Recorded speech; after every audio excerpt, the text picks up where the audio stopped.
They said the lanterns burned until morning. 2 brides in white, their faces identical, their smiles rehearsed. The year was 1847. The town, Vicks Hollow, Georgia. A settlement erased from most maps after the fire of 1889. But I found what they left behind. A photograph, warped by heat. 2 women, twins, Anna and Eliza Vance, each standing beside a man whose eyes look wrong. Not hollow. Not dead. Just aware. The record calls it a wedding of charity, a benevolent act between the Vance family and their servants. But when I read the church ledger, the ink had bled, as if the page itself refused to keep their names. Locals whisper the twins weren't married to their enslaved men. But with them, bound in something older than law, older than blood, on the back of the photo, in handwriting that still smells faintly of iron, is a single sentence. We made a pact beneath the Magnolia tree, and the earth answered. Vicks Hollow doesn't appear on any modern registry. The last mention I found was in an 1871 census, 84 residents, all marked relocated. No destination. No deaths recorded. Just relocated. I drove south from Augusta for 7 hours before the road dissolved into red clay and cattails. GPS failed 3 miles before I reached what used to be the town square. Now it's just earth, cracked, humming. The trees lean in a direction that doesn't match the wind. I met a farmer nearby, the only man who'd speak. He said, "We don't call it Vicks Hollow. We call it the place that forgets you." Then he shut his door and bolted it twice. I thought he was exaggerating, until I noticed my notes were changing. The words I'd written about the church bell, bronze, silent, were now. It rang after midnight. The ink was wet, though I hadn't touched the pen in hours. There's a weight here, pressing on memory itself, like the soil knows what shouldn't be unearthed. Old county records show that after the twins' wedding, the town council issued a decree. No more gatherings after dusk, no more singing beneath the tree. But the ledger doesn't explain why, just one word scribbled in the margins. Echo, the church was still standing, or what was left of it. Its steeple had collapsed inward like it was bowing to the ground. Inside, the air stank of wet paper and salt. Beneath the pulpit, I found a trapdoor. Underneath, a crawl space filled with ledgers, hymnals, and brittle wedding records. The Vance name appeared dozens of times, but one entry was different, written in another hand, carved deep into the paper like the writer was afraid the ink might fade. The vows are not to be broken. If the roots remember, the sky will not. Tucked beside it, a thin journal wrapped in muslin. I opened it, and the pages smelled of iron. The handwriting belonged to Reverend Callum Breyer, the officiant of the twins' ceremony. He wrote that during the vows, a wind rose inside the church, from beneath the floorboards. The candles bent toward the twins instead of away, and afterward the enslaved men refused to speak for 7 days. Breyer ended his entry with one last line. They made me write God's name backward. The Magnolia still stands. Twisted. Ancient, dripping with sap that smells faintly like decay. Locals said the twins used to meet there at midnight. Not to pray, but to dig. They believed the tree grew from the grave of a woman. Their mother called the root bride, an enslaved midwife executed for practicing old blood rites. The twins were said to whisper her name into the soil before their wedding, an offering, a bargain. In exchange, they wanted freedom. But the midwife's ghost didn't give them freedom. She gave them continuity. The legend says that every time a Vance twin dies, another is born. Always 2. Always bound. When I touched the bark, I felt something shift under my skin, like the tree remembered me. I pressed my ear against it and heard breath. Slow, uneven, close. Then, a whisper. You're late. In a sealed envelope inside the journal, I found a letter dated August 3rd, 1848, a year after the wedding. The brides have not aged. The men are gone. The soil rejects baptism. I buried the chalice, but the ground spat it out. Reverend Breyer's handwriting deteriorated, letters shaking into loops and slashes. He spoke of night sermons, ceremonies held without scripture attended only by the twins. He claimed the twins spoke to the congregation in two voices overlapping as one. They said the pact must be fed. The roots must eat memory to bear fruit. The final page was smeared in something dark, not ink. He had written 3 words again and again until they vanished into illegibility. We are married wrong. When I looked up from the page, the church door I'd entered through was closed. I hadn't moved. The handle turned, once slowly, then stopped. I returned to my motel in Milledgeville. I pinned the photograph of the twins above my desk, next to copies of the ledger. That night I woke to the sound of paper sliding across the floor. The photo had fallen, or moved. The twins' faces were no longer identical. One smiled faintly. The other's eyes had turned toward me. I thought I was dreaming until I noticed something else. The men in the background. Their heads were bowed in the original photo. Now they were looking up. I checked the time code on my recorder. It had looped the last minute, playing the same breath, the same faint hum beneath it. I listened closer. It wasn't hum. It was roots moving through soil. I haven't slept since. In the county archive I found an unmarked birth record from 1869. Infant female, surname unknown. Parents deceased.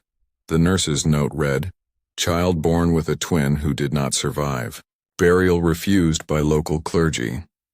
The surviving infant was later adopted by a woman named Eliza Ward, a seamstress who lived near the ruins of the Vance estate. The name Ward appears again 40 years later, on a death certificate listing cause as self-inflicted burial. But in her effects, they found a letter to her daughter. They said we were chosen by blood, but it isn't ours. It comes from the tree, from the soil that drinks and remembers. I can hear them still, the brides under the magnolia, whispering through the bark. The last line chills me every time I read it. They said one day, we'd be the ones to wake them. I found a single surviving parishioner's note in a box labeled Invalid Records. No author. No signature. Just a trembling hand. The twins command we remember backward. Their song begins at the last word. Their prayer ends before it's spoken. They called it the echo. Every new moon, the people of Vicks Hollow gathered beneath the magnolia tree. They'd hum a single low note, one that felt like it came from beneath the ribs. The twins would kneel in the soil until it bled through their dresses. Afterward, no one could recall what they'd said or done. But they'd wake to gifts in the fields, crops blooming overnight, wounds closed without scar. Reverend Breyer wrote that he tried to stop them. He burned the hymnals, the prayer books, even the pulpit. But the next morning, everything he'd destroyed was back, untouched but slightly shifted as though remade from memory. The echo does not forgive interruption, he wrote. It restores what the living attempt to erase. I played my recorder back that night. I'd left it running while reading. But what I heard was not my voice. It was 2 women whispering in perfect unison. Do you remember us yet? In a forgotten drawer of the county museum, behind a display of Civil War relics, I found a hand-drawn map, unsigned, unstamped, dated 1847. It charted a perfect circle around Vicks Hollow, 12 miles wide. Inside the circle were no buildings, only marks resembling roots or veins. At the bottom, a note in red ink. Memory blooms in soil watered with vows. When I laid the map over modern topography, the circle aligned perfectly with the dead zone where GPS always failed. But here's the thing. The red ink wasn't ink. Under magnification, it appeared fibrous, organic, like strands of hair, and when I tried to photograph it, the image blurred into static. My phone wouldn't save the file. It just looped a message. Already seen. That phrase, already seen, appeared later that night, written across my motel mirror. I scrubbed until my hand bled, but the letters reappeared in condensation whenever the air grew damp. Already seen. As if something wanted me to understand. I wasn't discovering, I was remembering. An 1853 orphanage logbook lists 12 children from Vicks Hollow relocated to a mission in Savannah. Their notes were brief, mute, no physical cause. The sisters who cared for them described the same behavior. At night, the children would gather in pairs facing each other, mouths moving in perfect silence. One nurse wrote that she placed her ear close to a child's lips and heard roots breaking stone. A decade later, all 12 were gone. No record of adoption, death, or departure. Just an empty dormitory, the floor carved with spiraling marks. The carvings matched the pattern of the roots around the Magnolia. When I compared photos, the symmetry was exact, like veins feeding from a single heart. The orphanage burned in 1864. The only surviving object was a charred wooden rosary, fused together by heat, its beads melted into one continuous ring. I keep it in my desk now. Sometimes when the lights flicker, it hums faintly, a low note like the start of a song I almost remember. Every recording I've made in Vicks Hollow carries a hidden undertone, not quite a frequency, more like a pattern of movement. When slowed down, it forms a rhythm. 2 beats, pause, 3 beats. Pause, it matches a human heartbeat, doubled. A sound technician I sent it to said it reminded him of something he'd once heard in old plantation field recordings. The hollow tone produced when 2 voices harmonize at opposite pitches. He asked if I'd been recording near water. I told him no. He went silent. Later I checked my reflection in the motel mirror. For the briefest moment I saw someone standing beside me. A woman with my face only smiling where I wasn't. She leaned close and in a whisper layered over my own breath said, "Keep listening. The roots want you to remember." The next morning the technician stopped responding. His final message read, "Whatever you're recording, it's not outside the mic. It's inside you." 2 miles beyond the magnolia tree lies a field the county survey lists as undeveloped. But my spade hit wood, a coffin unmarked, beneath only a foot of soil. Then another, and another, dozens of them, all without names, some smaller, too small. The soil there is soft, damp even after weeks without rain, and beneath it something pulses. Not movement, not animal, breathing. Inside one coffin the lid had splintered. Within I found a woman's bones, but 2 skulls.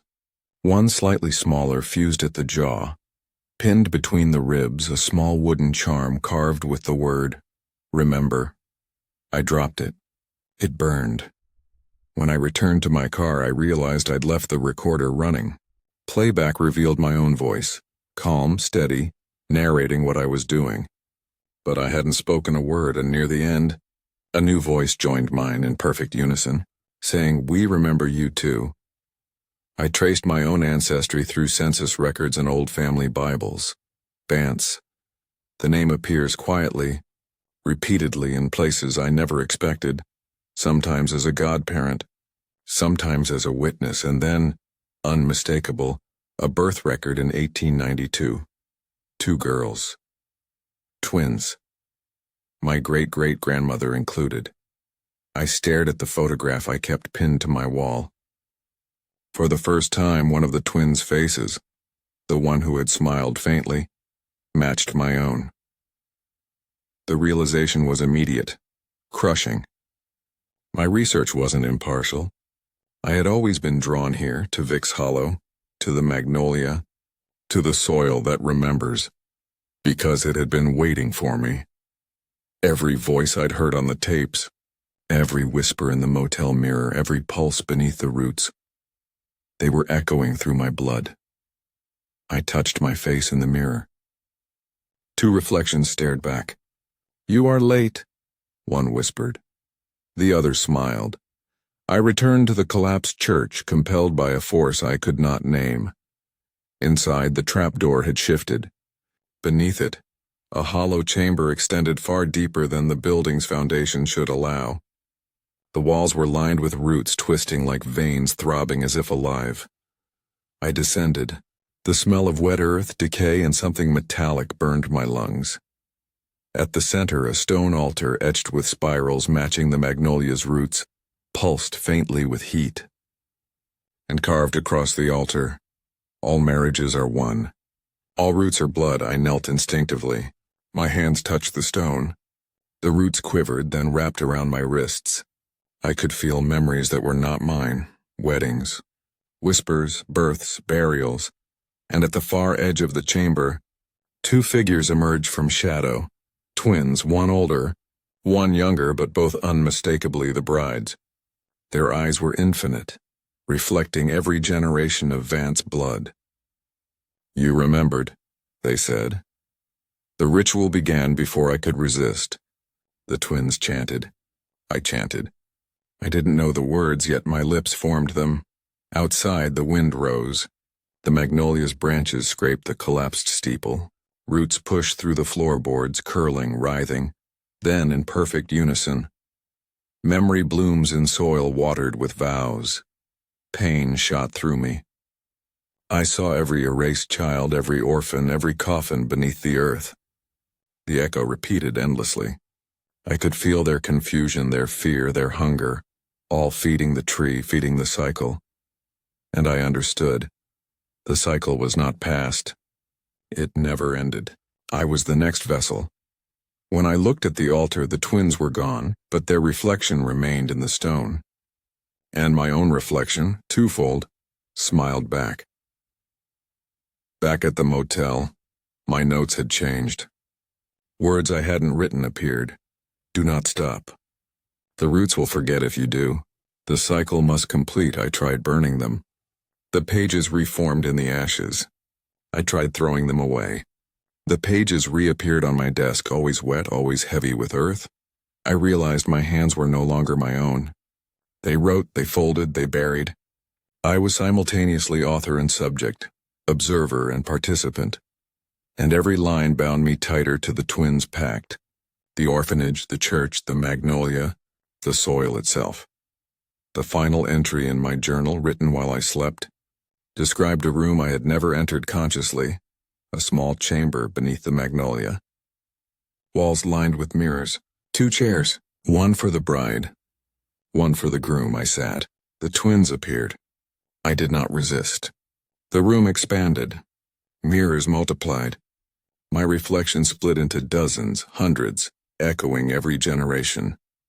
A whisper from every reflection. We are married wrong. We are married right. We are you. We are soil. The soil beneath me shivered.